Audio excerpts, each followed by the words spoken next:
As with most reviews, minor spoilers ahead. It's March 2017 and Destiny 2 is revealed to be dropping on PC via its pre-order page. Cut to the Destiny reveal event where Bungie developers are talking on stage delivering hit or miss jokes as they describe their sequel in as much detail as their NDA allows. Any Destiny 1 veterans who plan on making the switch to PC knows that their platform of choice will be there and it will be playable, but they won't be able to see it for months to come. So instead they wait for word of mouth and can only pray it's accurate. Finally, August rolls around and the PC beta drops, and it's actually one of the best ports for a console game to date. Now we're past October 24th and I put far more hours in this game than socially acceptable. Destiny 2 begins with the last safe haven for humanity being blindsided with an ambush by a faction known as the Cabal. The player's character happens to be on their way there and they double time it upon realizing their home is under attack. When they arrive, they do their best to provide defensive support, but it's all for naught because soon after landing, their source of power, known as the Light, is closed off to them. Without the Light, they are powerless to do anything, and the main villain points out that they are now susceptible to death before kicking them off of a ship that's high in the air. By some stroke of luck, the main character survives the fall and has to hobble around like a 2 AM drunk looking for their imaginary dog. Now here's where I wish I could say that the main character learns that they can be just as powerful without their light, and they go on to defeat the villain with their new knowledge of the world. However, I don't have a magic lamp, so what actually happens is you get your light immediately after this and learn absolutely nothing except that your superiors without their light are like children who had their toys taken away. Some throw tantrums, others cry, and in rare cases there are some who decide to move forward. From here on, you travel from planet to planet as you go on a journey to shut the big bad down, and you can probably infer the rest. Kinda generic, but it's a safe storyline that won't shake things up too much and could introduce new players to the world. Problem is, it's executed very poorly. I won't lie. While I was playing, I was blown away by the amazing visuals and the beautiful soundtrack as I explored one planet after another. The dialogue between other characters while on missions was actually humorous and interesting, but the actual story itself is lackluster at best due to so many plot holes and poor decisions. The first bad decision is the silent protagonist that is the main character. There's a reason I said that the dialogue between other characters was interesting. While the idea may have been to immerse the player easily by allowing them to imagine themselves in their character's armor, it does the opposite for me. The fact my character lacks a voice makes me feel like I'm piloting a mindless robot that blindly listens to orders. Orders that are from people who have zero power over my character at this point. As far as I know, the main character took on this endeavor because they had nothing better to do. Why would I want to take orders from people who are clearly emotionally unstable and are weaker than ants when compared to me? I'm not saying that my character would have wanted to usurp their previous chain of command, but that's the whole problem. They never voice a reason for their actions or investment in anything. Instead, their little AI talks for them. Which, by the way, is another poor choice.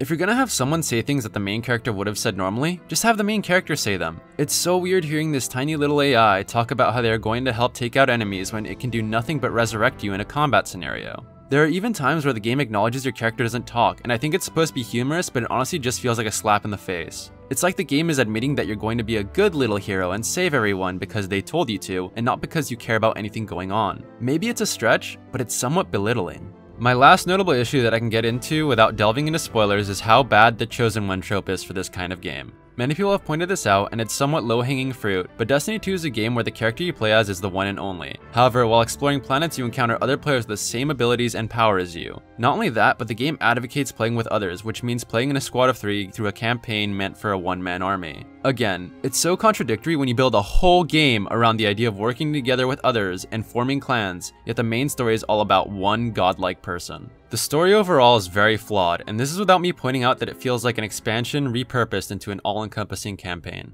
So if not the story, what pulls me into Destiny? Why did I log almost 120 hours within the first 2 weeks of release? Well, for one, as mentioned before, I played a lot of the first Destiny despite it being on console. I know I would have logged far more hours if it had been on PC, but I kind of have an unconditional love for this franchise. To give you an idea, and for those unfamiliar, my username is Suros6. Suros is a gun manufacturer in both Destiny and Destiny 2. But to answer the question, the gameplay is really, really good. The movement is so crisp, if you're not playing Warlock, and the gunplay is by far the best I've encountered in any game. The only game that gets close to rivaling how good Destiny 2 feels is Titanfall 2. Outside of the story, there are several side quests to complete called adventures, and there are public events that happen routinely on each planet. Both of these things reward the player with in-game loot, and this loot is the main drive for the game. I'd argue that the game is just beginning when the story is over, because this is where players get to grind to raise their gear score. Higher gear score unlocks different activities including PvE things like strikes, which are extra missions, and the ever impressive raid. Side note, I won't be talking about the raid despite having completed it because it's really something that people should enjoy on their own. I went in with full knowledge of each encounter and it was still an amazing experience. It also should be known that I highly recommend playing Destiny 2 with friends or joining a clan as soon as possible. I was a solo player in the first Destiny and you just won't get the same level of enjoyment doing things that way.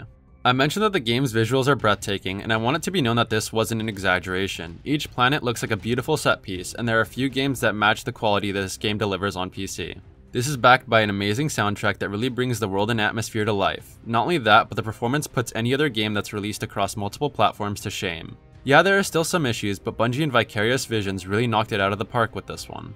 While PvE is definitely the larger part of Destiny 2, it should be noted that there is PvP available. Bungie even tries to make PvP worth pursuing by creating different special events that take place every so often.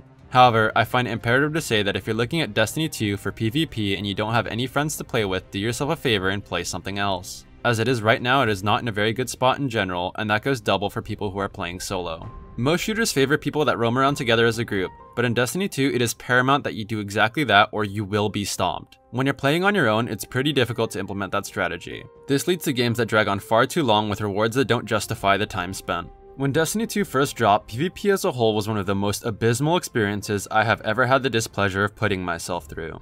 There are two flavors for this. Half the game is labeled as quick play and it cycles through 3 different modes. These modes are Control, known in other games as Domination, Clash, which is Team Deathmatch, and Supremacy, which is Kill Confirmed. The other flavor is Competitive, which consists of 2 modes. One is Countdown, which is comparable to Search and Destroy in other games, and the other is Survival, which gives each team a limited amount of respawns until one team runs out. Back in the beta, I had a limited view on this side of the game, and as I put it then, it simply just felt different when compared to Destiny 1. However, now that it's out and we are able to play other modes besides Control, I realize that this different is a very bad different. For example, when released on PC, score caps are rarely reached, meaning that most matches would come down to the time limit. So if your group is getting destroyed but just under the mercy rule, that match would be as long as possible.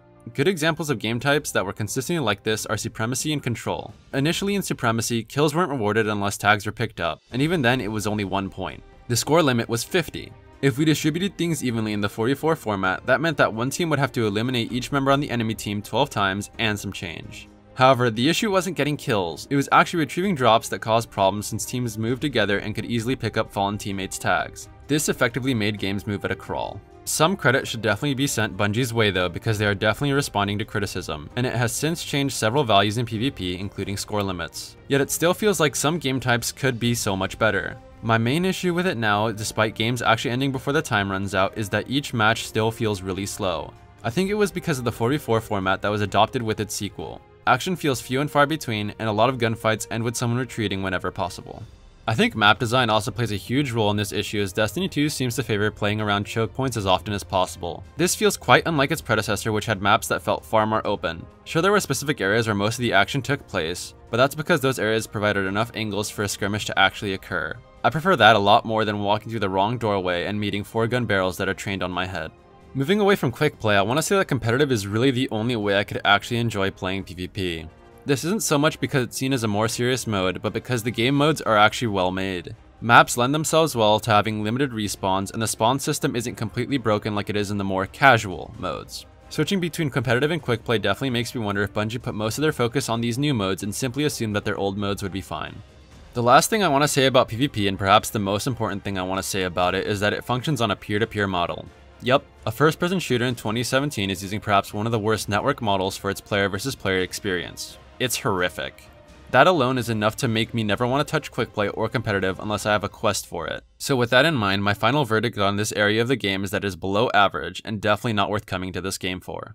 Destiny 2 is a game that makes it difficult for me when it comes to giving a concise answer on its quality. I know there are so many things wrong with it, but the gameplay everything is built on is so entertaining that I have a hard time calling it an awful game. Bungie just knows how to make almost each activity feel satisfying no matter how many times you play it, and I believe that comes down to the fact that killing enemies just feels so damn good. Each headshot I get feels just as satisfying as the last, and even if I get duplicate drops, I still feel rewarded despite any vocal displeasure.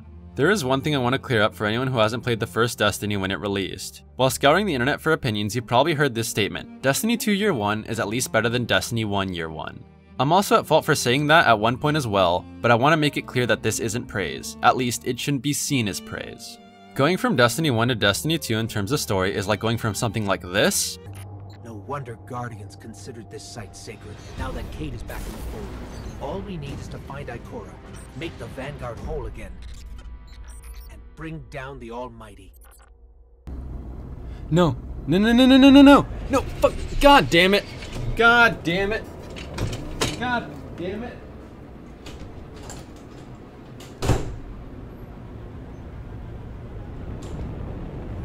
Yeah, hello? Someone's beating the dead horse again. Hello? No one's listening. To this. From this to this. From this to, well, you get the point. Moving from an absolutely non-existent / not interesting story to a bad one with some redeemable qualities, not a compliment or an achievement. It's really just grasping at straws to find some sort of positive outlook.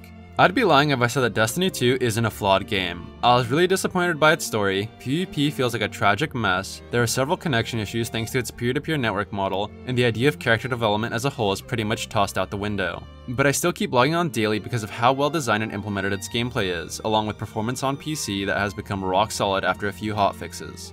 While I can point out everything that's wrong with it, I still feel inclined to recommend it to others because I enjoy it so much. I don't think that I like Destiny 2 as much as I do because of my attachment to the series. I genuinely believe that Bungie knows how to make a really good shooter.